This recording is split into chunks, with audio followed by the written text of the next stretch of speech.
This video was made possible due to those who support me at patreon.com/millennialmodelmayhem. Thank you all very much. Those who bear light exist in the deepest shadow, and it's within that darkness that true light is discovered.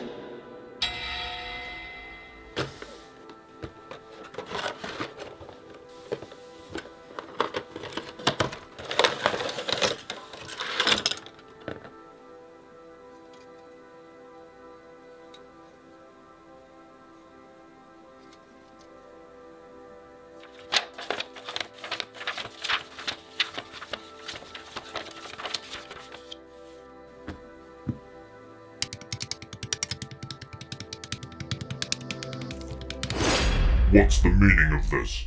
Weren't you making a tutorial video? Why do you keep making Berserk references? Aw, come on, give me a break, Kyle. I was just trying to manage my burnout with some Warhammer. If you're burnt out, why did you still edit all that ASMR? That's my secret. I'm always burnt out.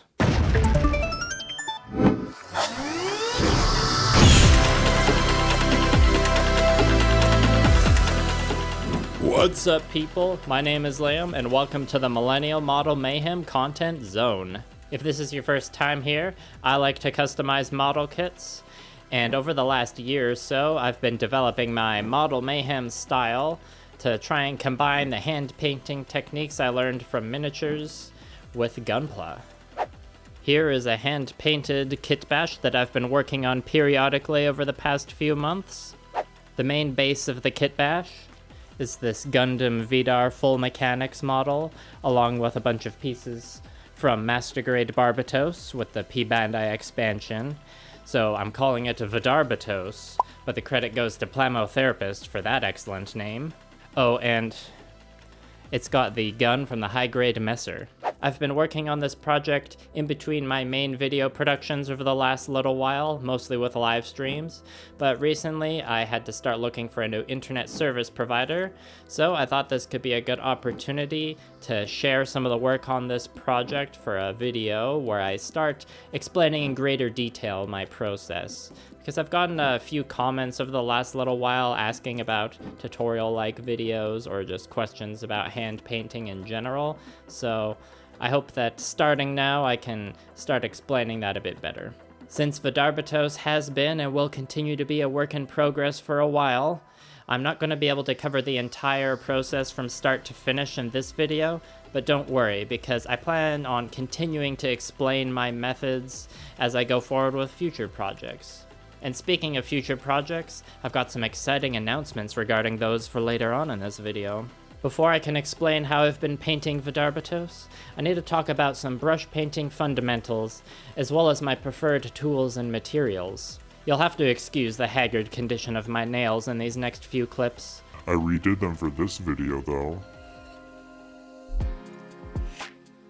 I do most of my painting with natural hair sable brushes. I was surprised when I first used them how much more enjoyable it made painting, so I think the extra cost can be worth it if you're ready. There are a variety of sizes and quality, as you can see here. When I'm working with material like metallics and washes, I use the more cost-effective synthetic brushes. And for that rough dry brushing, I have some cheap worn down brushes and some old makeup brushes. You probably noticed my brushes are looking just as haggard as my nails. When it comes to brush maintenance, I use these two Vallejo products because it's what my local hobby store happened to carry. I'll admit, I don't do the best job at maintaining my brushes, and I know my collection could use some more larger brushes since I've been painting more and more larger models over the last couple years. So I'd like to recommend Marco Frassoni's video about brush recommendations and how to maintain them. Oh, and Midwinter Minis has a good video about how to maintain the more cost-effective synthetic brushes. The next important tool I use is the wet palette. They're not technically necessary for a brush painting like this, but I live in a pretty arid climate, so if I didn't use one, I think a lot of paint would go to waste, and with the way I like to build up my gradients, I consider them pretty necessary. For a detailed explanation of the functionality of a wet palette, I recommend Lila Meb's video. Or, if you would like to see a more DIY cheap solution, you could get started with Eons of Battle's video. Are you just going to keep plugging other painters' videos? I'm recommending so many videos from other people because there's just such an incredible amount of free content out there to explore and learn from, and I'm just a guy that's synthesizing the knowledge from watching a bunch of different painting videos over the years and practicing on minis myself, so links for everything will be in the description and pinned comment. Like with most skills, the best way to improve is to practice, experiment, and fail. And I can't think of a specific, ultimate tutorial to get started with the fundamentals, but Miniac does have a good, high-quality playlist that covers all the basics. The important part is to get started and explore to discover your own painting style. I use a variety of different brands that I've collected over time, and I can mix and match them. Back to wet palettes. I've been using this one from Privateer Press for years, and it's served me well, although sometimes I wish I had something bigger. My setup is completed with my paint water cup, and a bundle of paper towels I use for wiping off brushes and excess water from the palette. When it comes to thinning, a lot of the time I just use water. Furthermore, I'm usually guessing the ratio of water to paint and just going by the feel. Some painters prefer to thin with mediums or custom mixes that provide better leveling, finishes, etc.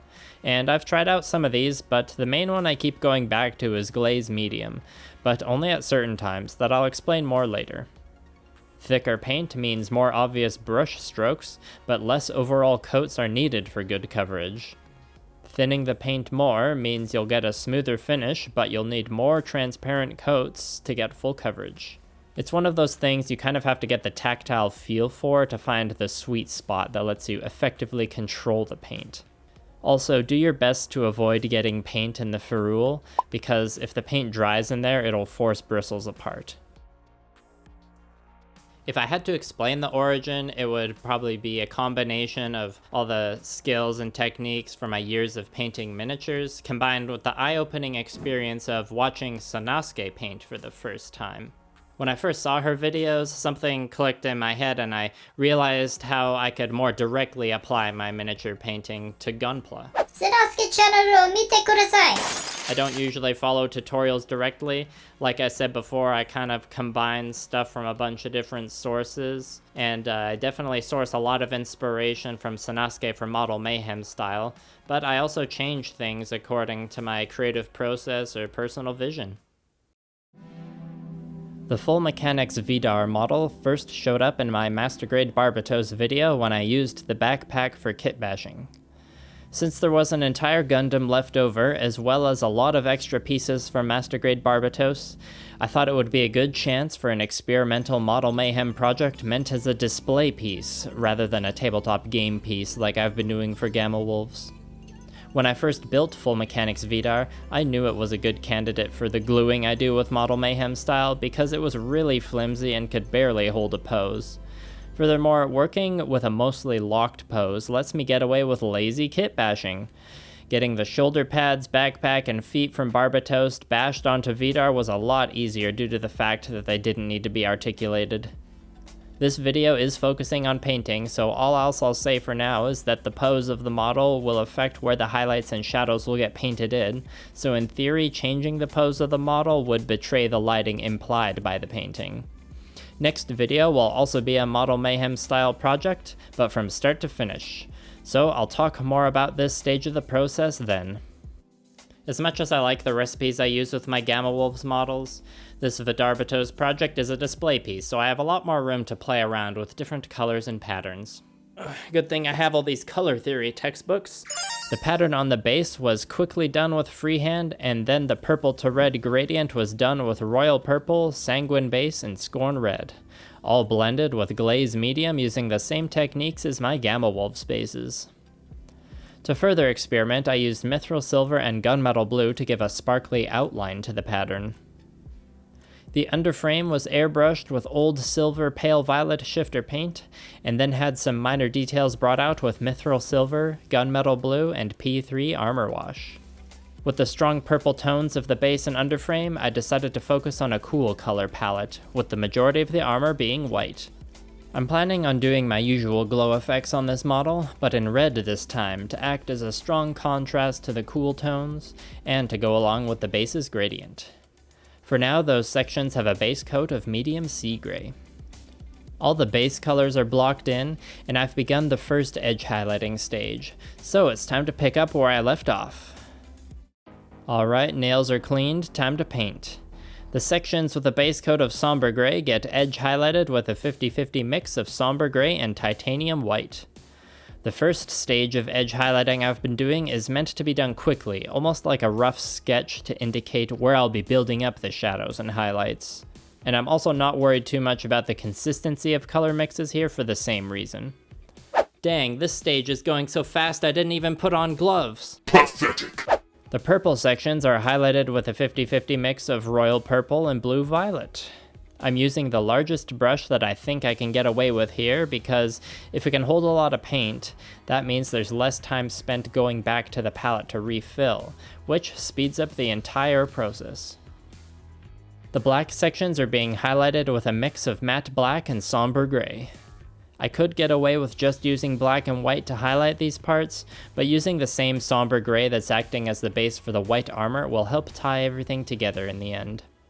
After the initial edge highlights were done, I finished off this stage with a sanguine base for the sections I want to have a red glow effect eventually.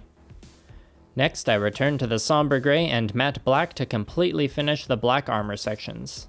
And I'm actually wearing gloves now, which I should have been doing this entire time. I'm doing this first because it will be easier to fix any mistakes if I paint the darker colors first.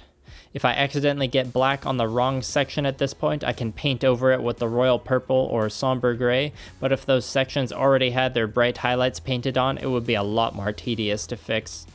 It's important to accept, though, that mistakes will happen, and all you need to do is paint over them and move on. Just be aware that the more layers of paint you apply, the higher chance of unwanted textures or finishes appearing. Oh, and also keep in mind that colors look brighter when you apply them as wet paint, so wait for them to fully dry before you decide whether you mixed the right shade or not. I'm no longer doing the rough sketch that I was in the previous stage, so after tidying up the initial edge highlight with black, it's a matter of switching to smaller brushes with more precise control to paint thinner, brighter lines within the last highlights. As the lines get thinner, so does the paint in order to maintain proper control. The final edge highlights aren't meant to be applied to all the details, just the ones that I see as being the sharpest or the points that would catch the light from above. At least that's where I'm imagining my light source to be on this project. The bright end of the highlight is basically pure somber gray. There are no glazed on gradients for the black armor of my projects because I like to preserve the dark tones, and I don't want to distract too much from the vibrant colors that will be painted on the main armor pieces, which is what I'll be starting on next. Before I get into that though, I wanted to talk a little bit more about my reasons for starting this project in the first place. Whether you do commission work or if you're a content creator like myself, burnout is definitely a thing that can happen, and I find it really helpful to have a project that you can work on the side in between projects without the pressure of having a client or having to record it for a video. Or even if you don't do any of those things, sometimes you can get burnt out from just painting the same thing too often. So if you're feeling burnt out, consider starting a side project like this, and you can visit it as a sort of mini vacation when you hit the wall with your main projects. That's what the Warhammer in the beginning of this video is going to be used for. But didn't you say you're always burnt out? Look, there's a lot of do what I say, not what I do energy in this video. Just look at how well I maintain my brushes. With the black armor finished, I'm moving on to the purple sections next for the same rationale of painting darker colors before the lighter ones. I'm going to be building up the gradient, so I need to add glaze medium to the mix with royal purple and blue violet. I like to start the glazing with the highlights at the top of the gradient, so with just a drop of medium added, I start blocking in blue violet along the edges that I think would catch the light, similar to how I highlighted the black sections. Once I have the blue violet applied, the wet palette starts becoming quite chaotic and I start mixing in the royal purple and blending the two colors together across the armor. In order to make the transition smoother, the layers of paint need to be more transparent, so the ratio of glaze medium to paint increases as I build up the gradient. Occasionally, I will quickly blend two shades together on the armor while both paints are still wet, which is another common mini painting technique called wet blending. But like I said before, I live in an arid climate that causes paint to dry fast, so I find most of the time I'm using glazing techniques, but depending on where you live, wet blending might be more effective. After a fair bit of going back and forth with blending the gradient, the purple glazing is finished. I'm not going to do its edge highlight yet because there's still plenty of messy glazing to do with the white armor, so I'm switching back to the somber gray and titanium white. The process for building up the gradient of the white is essentially the same as with the purple, but with even more back and forth. I found my first attempts didn't have enough of the highlight tone, so I ended up making the white more prominent than I did in my initial pass. I think using the golden high flow acrylic titanium white is really working in my favor here because it's already a good consistency for painting multiple thin layers in order to get a smooth finish. If I was using a thicker paint and manually thinning it down, I would probably have more brush strokes showing. There's a lot of almost improvisational mixing that goes on. I might see an area that needs to be touched up on the darker end and just quickly grab some that happens to be on the palette and just mix on the fly. And it's just another one of those things where you kind of have to get the feel of using a wet palette and practice with it. White is just one of those colors that has a reputation for being very difficult to paint, so for a while I've been looking for an excuse to try and do it with a Model Mayhem style project. Thankfully, this Vidarbatos project has proven to be a comfortable canvas for me to give it a shot. I'm satisfied with how all these colors and gradients are starting to come together, but I think it's time that I put the paintbrushes down for this video, for there are still many hours of painting to do on this model. And I want it to remain as a project that I can work on periodically. Whether that will be off camera or via live stream, I'll keep that a secret for now.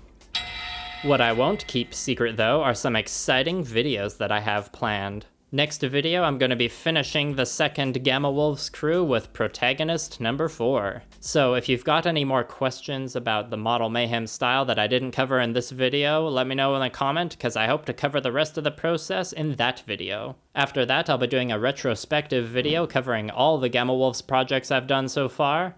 And after that, I'll be doing a Gamma Wolves battle report. Wow, battle reports are challenging videos to make. When do you think these videos will come out?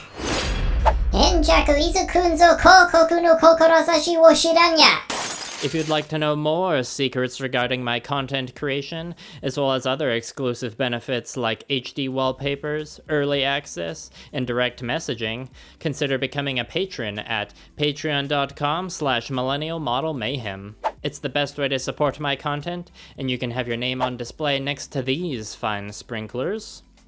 And of course, big thanks to the Mayhem machines Bo, Muspelheim, and Ryan, and the GOG hands Janelle and Dolfo. If you're looking for other ways to support the channel, you could always become a YouTube member, or you can shop with the affiliate links and discounts in the description, or you could just give me that good old free engagement with a like and a comment here and on my social media platforms. I'm super excited to start work on Protagonist 4. I'm planning on entering it into a local competition, as a matter of fact, so that's another reason I have to put down Vidarbatos for now. I love painting models, but I also like to be realistic, and I know that it would probably be a bad idea to try and finish both of them in time. Manage your expectations, people. Thanks for watching to the end of the video. That's all I've got for now, so start guessing as to what you think the color scheme's gonna be. Here's a hint. Demands that you lock on notifications and annihilate the like and subscribe buttons. And leave a comment.